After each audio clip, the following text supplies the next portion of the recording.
Hilton Head Tower, Skyhawk 80991, ready at 21. Skyhawk 991, fly runway heading, runway 21, clear for takeoff. We'll fly the runway heading, clear for takeoff, runway 21, 80991. Oh, that's so pretty. That's the port of Savannah, and that's downtown Savannah out there. Just saw lightning right there.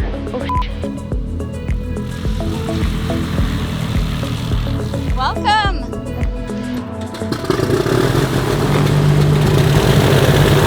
Red, blue, green, ready for your landing. I'm Josh, a pilot and flight instructor who loves the sky, sharing it with those around me and using it to see the world from a new perspective. Flying can seem super complex, but I make it my mission to promote safe practices while enjoying the beauty this world has to offer. Subscribe to Climb Into the Cockpit on future adventures. This is Aviation 101. At 0991 New Orleans, clear to the Foley Airport via as-bound. On departure, maintain 2,000 feet. So we landed last night, went and grabbed some dinner, woke up this morning and we're having some coffee. Thanks to Chelsea's friends, Ken and Kim. They have a beautiful home here. And that's who we're staying with for the next few days right here, Hilton Head, South Carolina. This long journey is winding down to an end, but we're not at our final destination quite yet. In the last episode, Chelsea and I finished up some meetings and hangouts with the folks at AOPA in Frederick, Maryland, and we traversed the Washington, D.C. airspace to end up where Powered Flight was born, the first flight airport right next to the Wright Brothers National Memorial. We took a scenic cruise down the outer banks of the Carolina coastline while the sun crept lower to the horizon, made one more fuel stop, cut through a presidential TFR, and made a night approach into Hilton Head Island, South Carolina. In this episode, we're wrapping up our 4-day visit with Chelsea's longtime friend and aviation mentor Ken and his wife Kim, who hosted us in their beautiful home on the southern tip of the island. We blended frozen concoctions, cooked fantastic meals, enjoyed the sunsets, listened to live music, and rode bikes all over the area, even in the pouring rain. Every place we've stayed on this trip has had its own vibe that immerses us as soon as we land. Summer in the south sounds like cicadas in the trees, Spanish moss gently waving in the coastal breeze, bare feet in the sand, and good times with good people. But of course, the trip must go on. And we're packing up the Skyhawk for one long 4-hour leg from Hilton Head Island, South Carolina to Antiquers Aerodrome near West Palm Beach, Florida, to see and stay with our friends Eric and Valerie before we cross the water over to the Bahamas. Welcome to Part 9.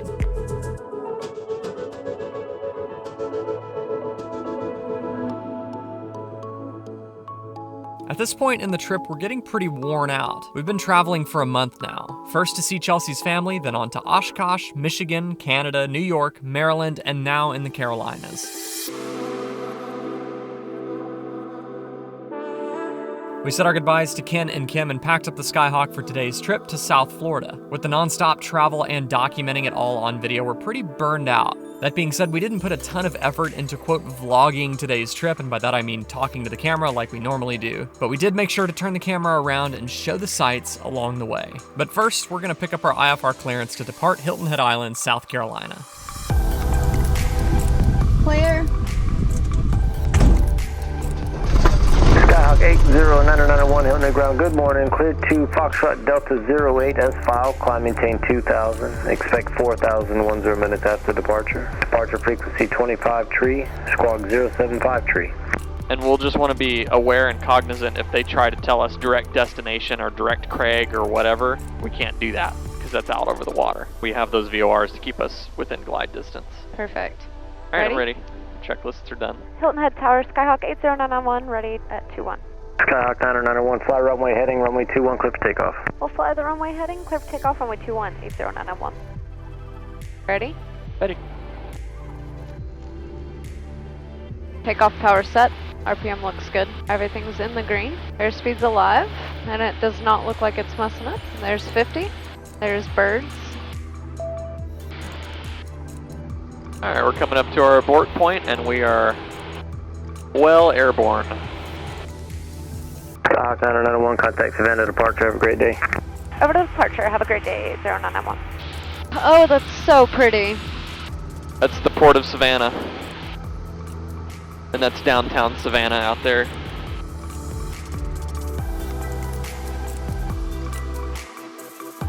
Cruising on a long cross country like this has really changed for me in this airplane over the years. I've spent just under 2,000 hours sitting right here in this cockpit hand flying this airplane all over the United States. It's humbling to look back on all of the lessons I've learned in judgment, decision-making, weather, procedures, and finesse of aircraft control from this 47-year-old Skyhawk. 9.5 years after my dad and I picked up this new-to-us airplane, it doesn't even look remotely the same on the outside or on the inside. This airplane and the content I now produce here on Aviation 101 would be completely unrecognizable to the younger me when he put out his first YouTube video 13 years ago. Don't forget to stop and look around once in a while and remember that you're living the life that the younger you used to look forward to. We cruised along on our IFR flight plan, only touching a cloud every now and then, and eventually we started to get vectored way out of our way, probably for traffic flow and IFR separation around Palm Beach. It looked to be VFR the rest of the way into our destination, and if we went direct, we wouldn't even touch any other airspace at this point. We're kind of getting vectored way out in the middle of nowhere. So we opted to cancel the IFR flight plan and proceed into the private airfield VFR. We're 80991, just going to maintain 3,000. You can expect to be on that heading for about another 25 miles. Approach Skyhawk 809091. We'd like to cancel IFR. For 9901, IFR cancellation is received. Would you like to go on your own? You need flight following. We'll be fine. We'll squawk VFR. 809091, radar services terminated. Squawk VFR. Frequency changes approved. Have a good one. You too. Thanks for the help. 80991. I think I'll kind of enter on like a base to final, fly over the field, get a look at it, and then we'll make left traffic for 9. Descending to 5,500. Antikers traffic, Skyhawk 809091, 5 miles northwest of the field. Gonna do a low approach and re-enter for runway 09, Antikers. She said 5,000 foot long, dry, fresh cut. Perfect. Is that it? Right next to all those condos? Yeah, I think so. This? Yeah, I think it's this cutout in the grass, long cutout. I'm just gonna kind of come over the threshold here. Yeah. Make sure we see it. That does look like a runway. I'd hate to land on the wrong thing. On a golf course? Yeah. Alright, Harrison. That's a runway, do you concur? I concur. Scope it out here. There's some power lines on this end and tall trees. Alright, we're on the upwind leg. Yeah, it's a big runway. Nice. Antikers traffic, Skyhawk 809091 on the upwind, 900 feet above the field, transitioning west to east to enter the pattern for runway 09, full stop, Antikers traffic. Oh my gosh, these houses here look like massive. Everybody has an airplane in their yard too. Seatbelt, shoulder harnesses are strapped in. Carb heat is on. Fuel selector is going to stay on both flaps, waiting for 85 knots. Just saw lightning right there. 85 knots, 1,000, 2,000, 3,000. Hey Val, what's the windsock doing? Is it pretty calm down there? Yeah, it's pretty calm, about 5 knots. Sounds good. Okay, I lost the runway for a second, but I got it. It's like buried in the cityscape. That's a big runway. Yeah, it is big. Antikers traffic, Skyhawk 809091, final runway 09, full stop, Antikers. Alright, runway looks good. Coming over the trees. Terrain over the power ahead. lines. Terrain ahead.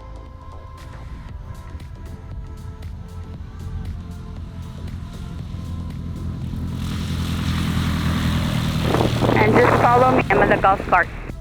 Roger that. Oh, look at the dog. These are our friends Valerie and Eric.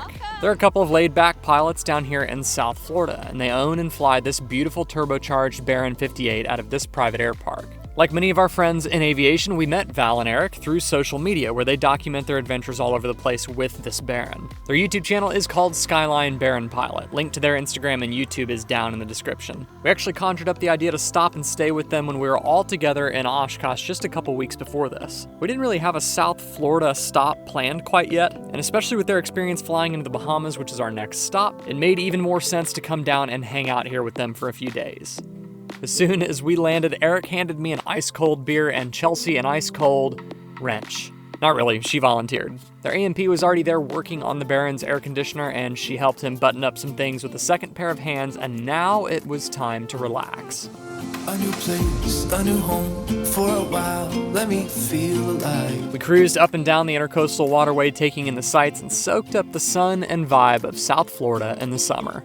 But what would a stop in South Florida on a grand aviation adventure be without a rip down the coast to Key West? Most likely gonna say at or below 500 feet.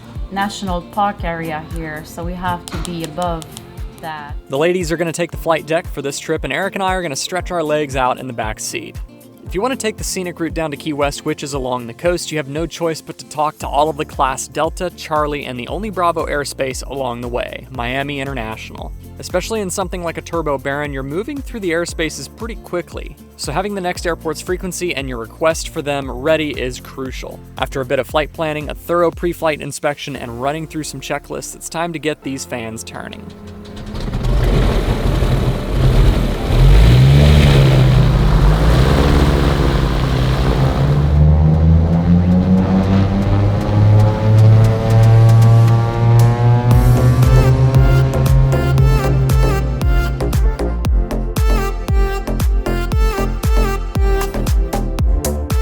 Most of the airspaces are associated with airports that are just inland from the coast, so most of the time they'll ask you to stay low and just off the coast to remain clear of any arrival and departure corridors that we may be cutting across. In the case of the Miami Bravo airspace, they asked us to stay a mile offshore and at 500 feet or below. Flying outside a gliding distance from the shore definitely makes me apprehensive in a single-engine airplane, but in a twin, this powerful control can be maintained, and we could easily limp back to an inland airport on one engine.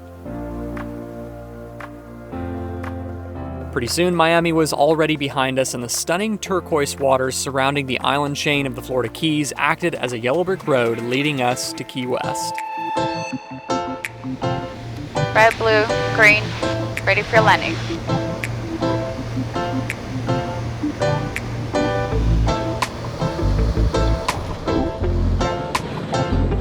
We secured the airplane, snagged a ride into town, and the first thing on our agenda is food. Key West is a pretty diverse and interesting place, and we did all of the touristy things, walked around all the shops, got some key lime pie, and even saw a chicken almost across the road. One pretty cool place to go to is the Hemingway House. Ernest Hemingway wrote at least part of several of his well-known novels in this home, and it's a really well-preserved tribute to his life. The Hemingway House is also home to around 60 of these polydactyl cats, meaning they have 6 toes on their paws. A really interesting place. We managed to escape and make our way back to the airport without Chelsea stealing a cute cat, and with the sun sinking toward the water, it's time to head back to West Palm Beach.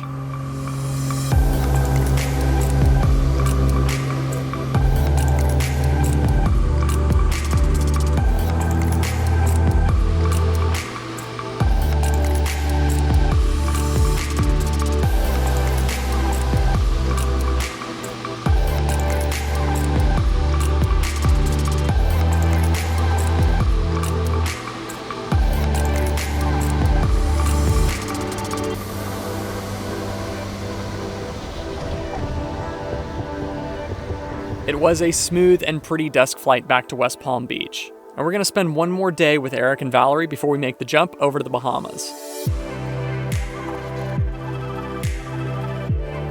We've now done 2 border crossings on this trip, clearing customs into Canada and clearing customs back into the United States, and jumping over to the Bahamas will be the 3rd.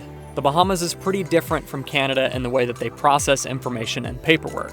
And since Eric and Valerie have done it many times being in their backyard, it was really helpful for them to walk us through the paperwork and process in detail the night before our departure to the islands. This trip is winding down, but the final destination is something we've been planning and looking forward to for a long time. In the next episode, Eric and Val are going to cover everything we need to know to clear customs into the Bahamas, including paperwork, fees, restrictions, all of that. Coincidentally, the same weekend we'd been planning for months to land in the Bahamas, the Ministry of Tourism was having a Bahamas Flying Ambassador meetup in Freeport.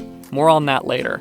We can't thank Eric and Valerie enough for hosting us and showing us around their home for a few days and ultimately becoming a chapter of this epic journey. Until next time, you know the drill. I want you to stay happy, healthy, current, and most importantly, stay proficient. We'll see you in the 10th and final episode of this series right here in West Palm Beach, Florida, where we'll be taking off for the islands of the Bahamas. Fly safe.